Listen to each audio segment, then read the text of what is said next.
Have you ever noticed how every Victorian ghost story begins with someone insisting that they don't believe in ghosts? Yeah, and then 5 minutes later, someone screams, the lights go out, door slams somewhere, and you hear footsteps chasing you up the bloody stairs. Yeah.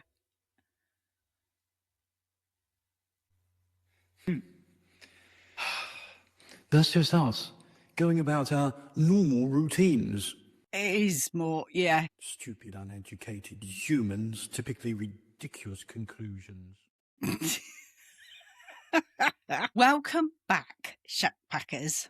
Come on in. The fire's warm and the kettle's on. And the trees outside are doing that thing where they sound like they're whispering secrets. Yeah, which is comforting. I mean, totally comforting. Nothing says relax like talking trees. Yeah, it's like those ones in Snow White. Have you ever seen those with the faces on them?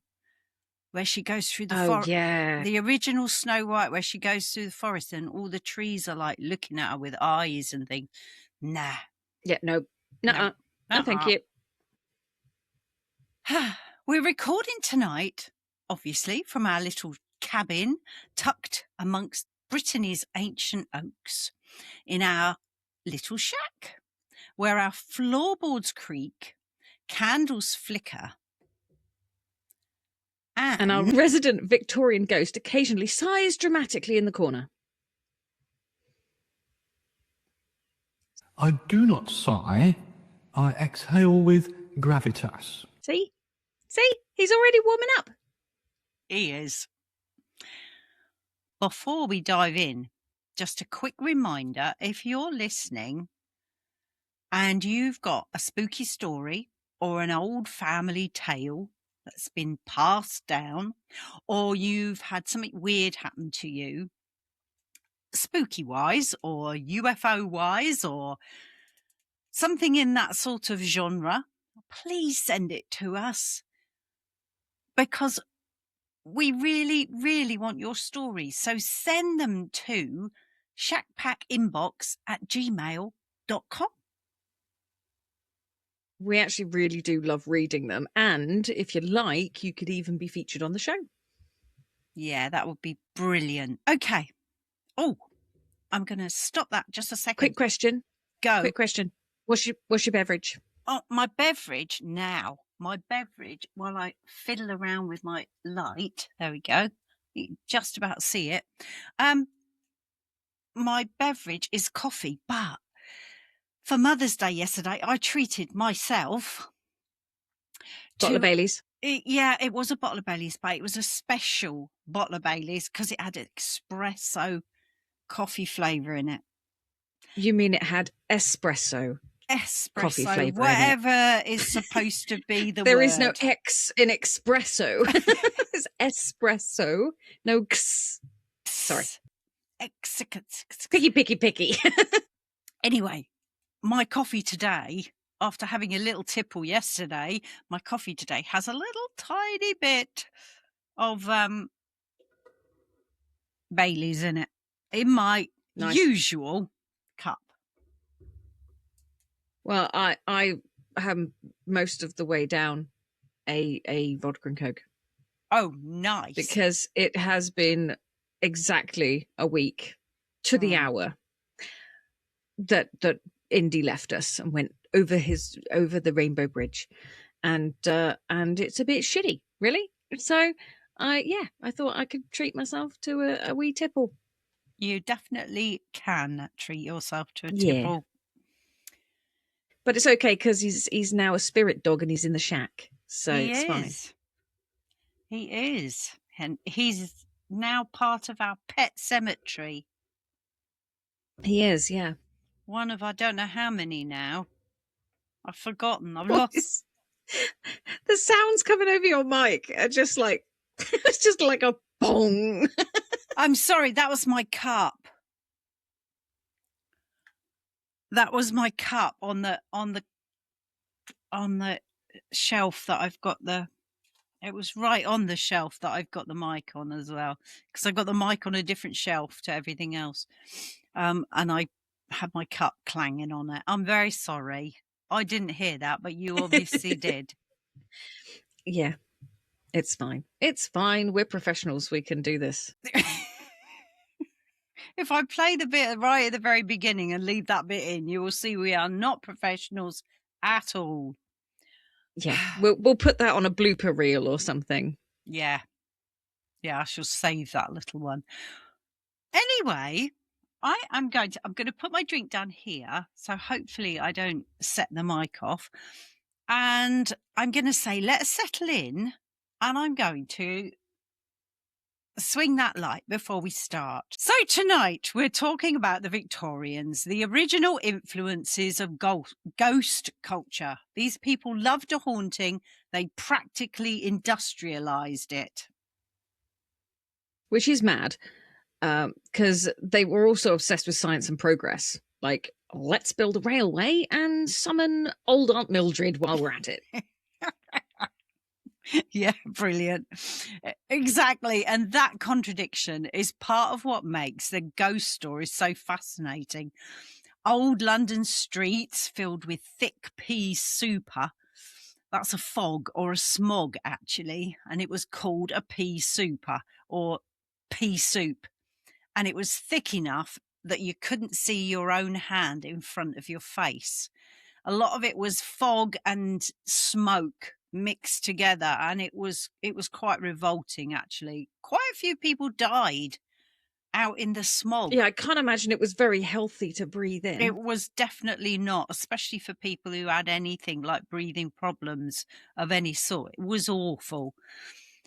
But it was very well known back in the day, before they started putting, I think it was we're also talking Britain at this point. We are, yes. Victorian Britain. Yeah, with lots of coal fires all over the city. And then they eventually phased that out, and you weren't allowed to have smoke. You had to have smokeless fuel. But gas lamps were flickering. Horses' hooves echoed upon the cobblestones. And inside those tall, narrow houses, people were sitting around their coal fires telling stories about spirits that refused to stay dead. And half of them were probably just trying to scare the other members of their family. Let's be honest. Yes, they definitely were. Or their servants, of course. That's very true. Or their servants' families. Yes. Anybody, actually. You can chuckle more. Here's the first twist. The Victorians weren't just entertained by ghosts. They really needed them, because the era was full of change. Industrialization, new technologies, cities were growing too fast, and death was everywhere. Yeah, that's true. The life expectancy was basically good luck. Yeah. Exactly. So ghost stories became a way to talk about grief, fear, and the unknown. And then photography arrived. Yes, the era of oops, my thumb was over the shot, and I guess that will be a ghost now. Yeah, it was like, oh, there's a shape there. Perhaps it's a ghost. Spirit photography. People believed that cameras could capture what the eye couldn't see. And some photographers, let's say they were creative with their techniques. Double exposure. The original Photoshop. And look at what that's led us to. Yeah. You can't believe anything you even see anymore. Oh my goodness, with that and obviously AI, it's a minefield. It's ridiculous. You can't tell what's real and what isn't anymore. No. And then came the séance boom. Parlours were filled with velvet curtains, crystal lamps, and tables that allegedly levitated. Keyword there being allegedly. Some mediums were genuine believers, and others were just very good at toe tricks. Toe tricks? Yeah. They'd use their feet to tap or move objects under the table. or kick microphones. I'm sorry, but if we're discussing ghosts using their toes to communicate, then I'm gone. I want no part of that cheesy toe action.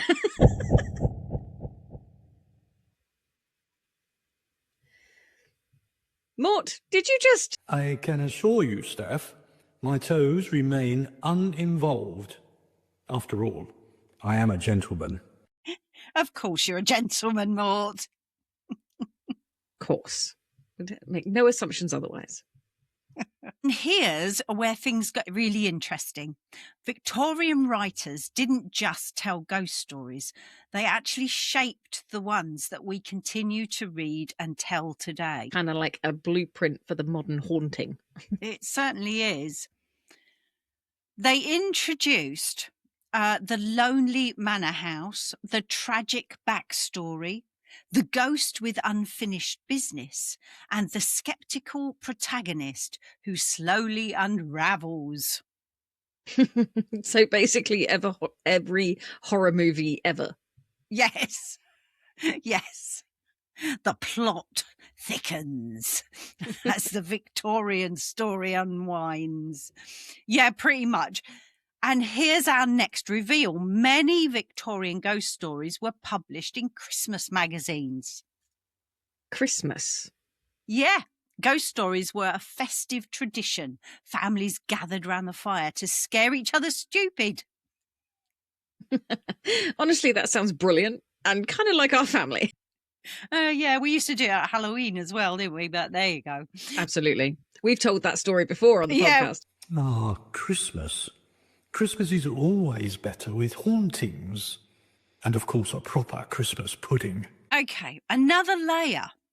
The Victorians were obsessed with the mind, hypnosis, dreams, subconscious fears. So ghost stories became a way to explore psychological shadows. Like, is it a ghost or am I losing my mind? And on that note, we are not going to discuss here the Victorians and the ways of curing hysteria. Oh my God, no. It's electric shock treatment or something, wasn't it? And other things. And other things, yes, especially women's problems. Exactly. Yeah. Yeah, exactly that. We'll just gloss over that and pretend like that didn't happen. Yeah. I'm glad it doesn't happen now. Right. And here's a twist. It still happens now. It just happens in a very different way now. Yeah, all right, maybe. And here's a twist. Many Victorian ghost stories never confirm whether the haunting is real. So the classic, maybe it was the wind, or maybe it's your dead uncle. Straight from Trust Me Bro University. Because the ambiguity, is that the right word? Ambiguity? I don't use that. Ambiguity. It's not a word I use very often. Made the stories linger, and of course it still works today.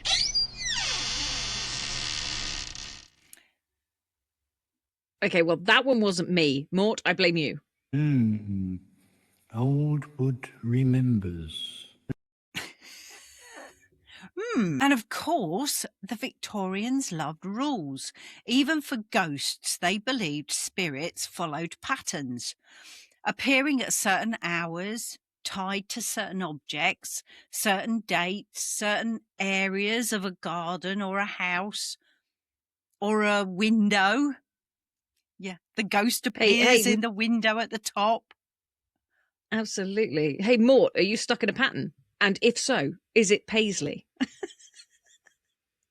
No, absolutely not. More like stuck in a shack. A nice bohemian pattern then. Yeah. Yes, you are stuck in the shack. Yes, you're right. Sorry about that. And here is the big reveal. Ghost stories survived because they weren't really about ghosts. They were about people, their fears, their regrets, their secrets. And of course, their terrible lighting playing tricks on them. Yeah. and definitely terrible lighting, but also their longing for connection. Ghost stories let them imagine that death wasn't the end, that love, guilt, regret, or memory could linger. Which is kind of beautiful, for the love part anyway, and also terrifying for the rest. Yeah. Lingering ghosts. Sort of exactly the balance that we love. The humans still crave that even today. We still look to ghost stories. Ghost stories are very popular.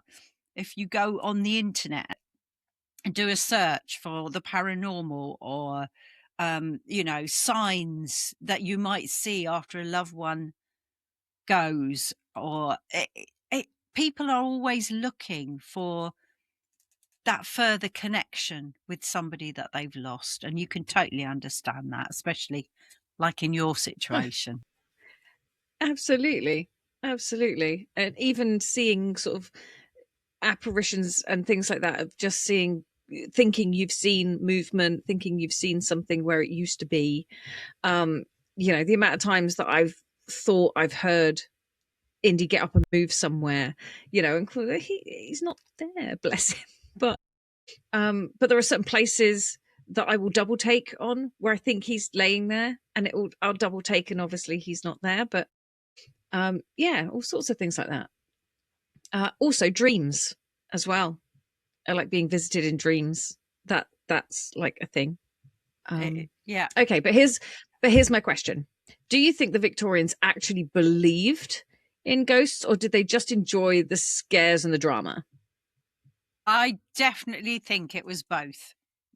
I think they believed because they wanted to.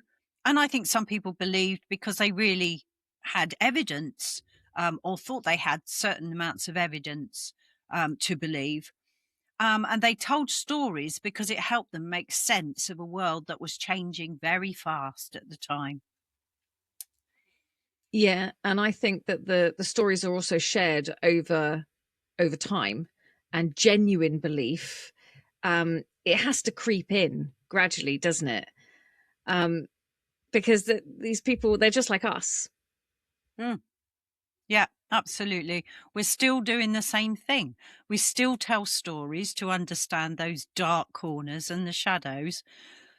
And to freak each other out before bed. Absolutely. Which is a thing. I mean, absolutely a thing. Yeah. If you've ever been camping with a family, it's like the done thing, isn't it? You go camping with your family, you sit around the fire and you tell ghost stories about how you're all going to be mauled by, demon wolves in the woods. Absolutely. Or skinwalkers or... Yeah, and somehow that's supposed to help your children go to sleep. Yeah. What? I watched something on YouTube the other day of somebody walking their child, obviously to some sort of Halloween thing, and there was somebody in like a Freddy Krueger type mask with a big chainsaw, and actually and the parents allowed their child to be wheeled up in a pushchair, and this whoever it was decided to wield this chainsaw at the child and the child screamed its head off. Then you were just like, I wonder why. I'm sorry. Excuse me. And yeah.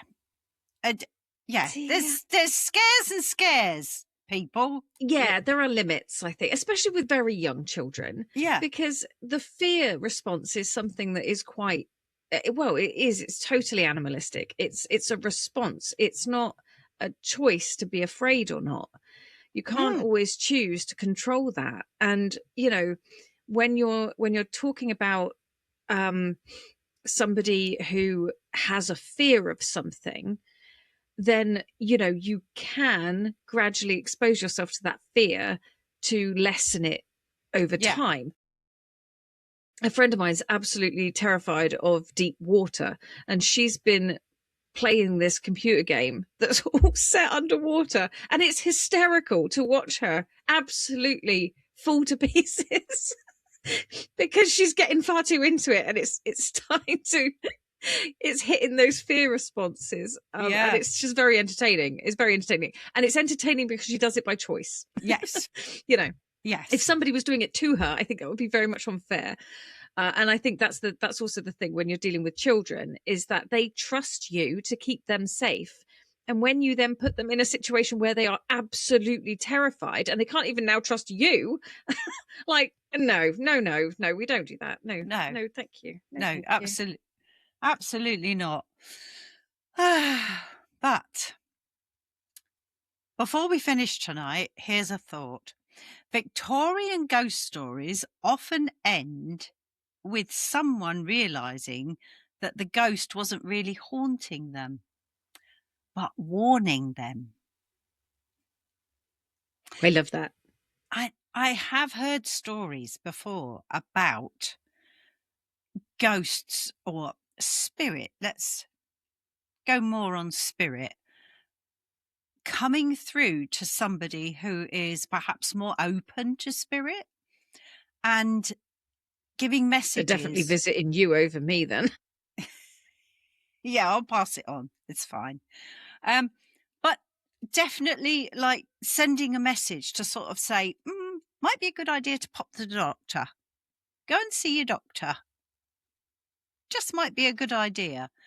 And then, of course, the person who actually takes notice of this message goes to the doctor. And it's happened so many times to people. Or don't go somewhere tomorrow, or don't catch that train. Or I often feel sometimes, I think I've said this before, that if something stops me getting in the car when I'm supposed to get in the car, then something stops me on the way. I think we talked about being held up in traffic, like when there's a tractor or something, and you can curse that for it holding you up.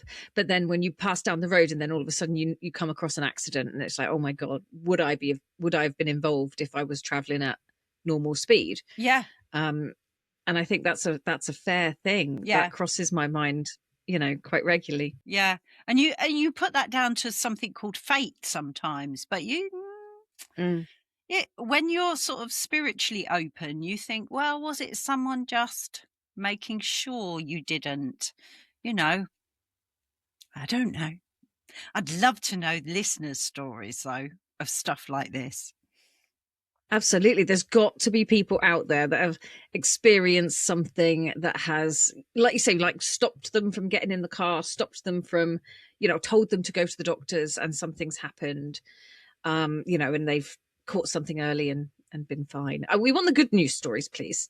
Need some good news stories right now. Okay. Yeah. I don't want too many negative ones, but yeah, because we might just save those. Because as much as we are talking about spirit and hauntings and ghost stories, which were sent to scare us a little bit, and we do like to be scared, like we were saying, we choose to go to the Halloween haunted nights and ghost investigations, and we watch them on YouTube. And I think some of the ones that I've watched of like camping trips where something happens in the night, and the most thing that they've been frightened of is actually real human beings turning up and scaring the bejesus out of them.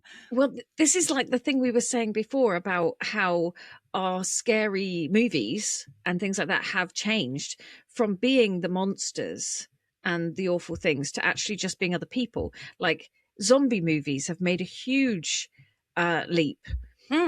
Because they are one of the scariest things we can think of is that kind of thing. It's humans going rogue. Yeah.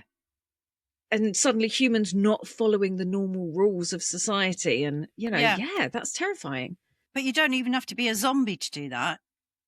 No, quite. People not following the rules of society and just going rogue. I'll say no more. Yeah, quite. Yes. Yeah. I'm going to have a drink now. I think, yeah, I've finished mine. I need another one now. It's all getting a bit heavy in the shack. Yeah. Yeah, only because it's not ghosts that are scaring us. I'd rather have the ghosts. Yeah. I was going to say, I need a few ghosts right now just to put me off of reality. Reality is more frightening at the moment than anything that I think a ghost story could come up with. Yeah, I have to admit, I have been extremely grateful for the isolated location that I have here and the ability to just turn everything off and go into my vegetable garden and feel quite content. We call it our little bubble. Yeah. Where we can turn things off and just watch nice things.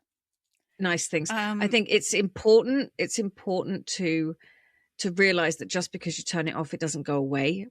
I feel very lucky to be able to step out of that environment. Yeah. And just come into a very safe place where I am at the moment. And I'm realizing more and more now the fact that there are many people who cannot do that because their world is encompassed by horrors.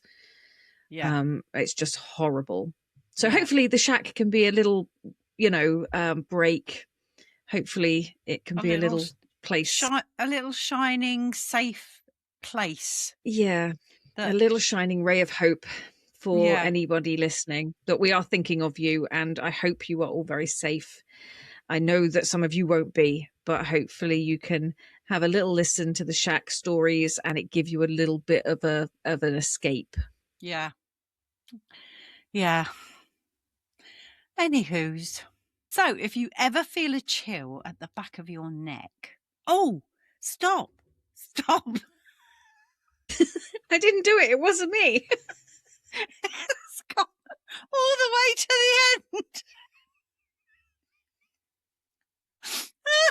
She's using a cue for the first time, ladies and gentlemen. It's actually, it's not for the first time, but I'm using one that's actually in the program that we're using to record this on.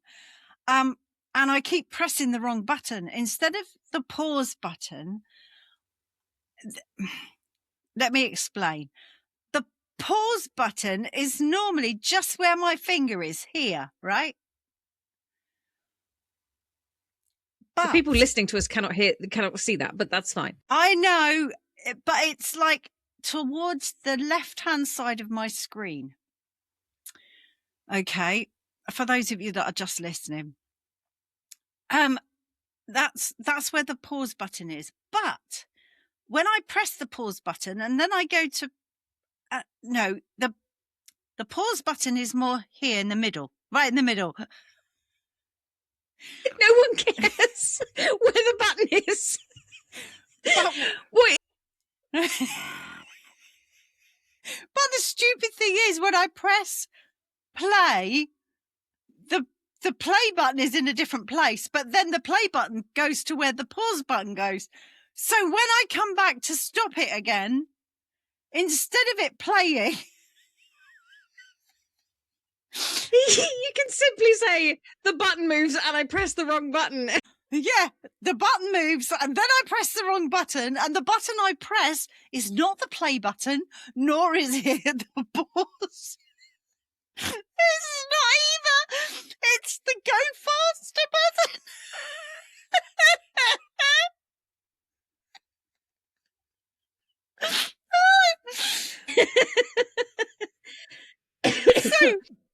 So when I press it, the writing just goes like that, just disappears. And I'm just like, oh my God, that's it. That's all my words gone. That's all my script gone. We don't need a script, really, do we? Oh my! I think we go rogue on our own. It's fine. We don't mind going rogue, but now I've got to try. Now I've got to try and find where we were, because it does help to keep us on track a little bit. It does. It does. Oh dear! I can say it for you if you like. My words are perfectly still on a screen on a Word document like normal people have. I think I'm just going to try my other one, because when I I'm going to go back to the other one, but then I'm not looking at the screen anymore. Oh, for God's sake, this is so stupid. Right. So if you ever feel a chill at the back of your neck or hear a soft tap on the window when no one's there, maybe it's not a haunting. Maybe it's like a little message notification. A noble tradition, so please do pay attention. Yeah, thanks for that, Mort. And the message right now is, please subscribe, comment, follow us and help us grow our little community. We have loads of downloads. We sort of know where you're listening from, but we need you to communicate with us because we hardly ever get any comments. We get a couple and we do try. And somebody had written and given me some advice on when I was telling my stories, could I be a bit quicker, which I tried last week. And You are queen of the dramatic pause, you've got to be honest. I do like a pause, you see. I do like a dramatic pause. That comes from my stage training when I was doing amateur dramatics. So I think, yeah, that's where it comes from. So, yes, I sort of tried to do what somebody asked me to do. So we really do take note of everybody's comments. It's like when I go on to our podcast account and like we've had, I'm trying to remember how many downloads we've had this week. Quite a few, actually, more than usual. Our numbers are going up, which is lovely, but we've got no more followers on our podcasts than we had before. So we just need someone to follow us. If you follow us... So either that, people might be listening and then going, well, that's a load of shit. No, I won't bother with that then. We're just really lucky that we're finding we're just finding new people every week. Yeah, perhaps that's true. Oh dear. But we really would love you to click on it because the more people click on and follow us, the more they put our podcast out to other people. And so we can slowly grow our community a little bit more, get more ideas from you lot out there listening to us about what sort of way you want us to go, what things you want us to cover, what subjects, what stories, what areas you'd like us to look at. So your input is really, really important. One of the things that I would really like to know from anyone who is listening to our podcast is, are you a skeptic or are you a believer? I feel like we need to put a poll out or something to find out who's listening to us, who kind of side with you on this, where who get the feelings and get all the sort of more spiritual people, and who are more like me that don't seem to get any of those messages. They just seem to bypass me completely. And yeah, so I'm curious to know who you relate to more. Is it you or is it me? Or is it in the middle? Is it just open? Or is it in the middle? Yeah. Is it open-mindedness? Yeah. Because I'd like to think I'm open-minded. I just don't get those signs and signals that other people seem to get more than me. And the feelings. It's feelings and signs. Yeah, I don't get the feelings. Yeah. More than a feeling. Oh, shit, we've got to pay for that. Copyright. Yeah. So, oh, wrong shelf. I put that wrong lever.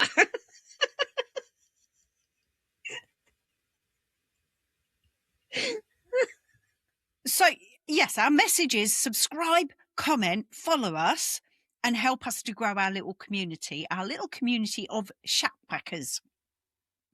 Because you never know, one day we might go really rogue and go live, and you won't even know we'd gone live, and we'll end up talking to nobody because you won't know. I think that's likely if we went live right now. That nobody would be out there. No, they might be. We might be lucky. You never know. Anyway, one or two might hop in. They might. Hop back out again. Yeah. But don't forget, Shack Pack, to keep your minds open and your lamps lit. And we'll see you all again next week at the Freakin Shack. Bye. Bye, everyone.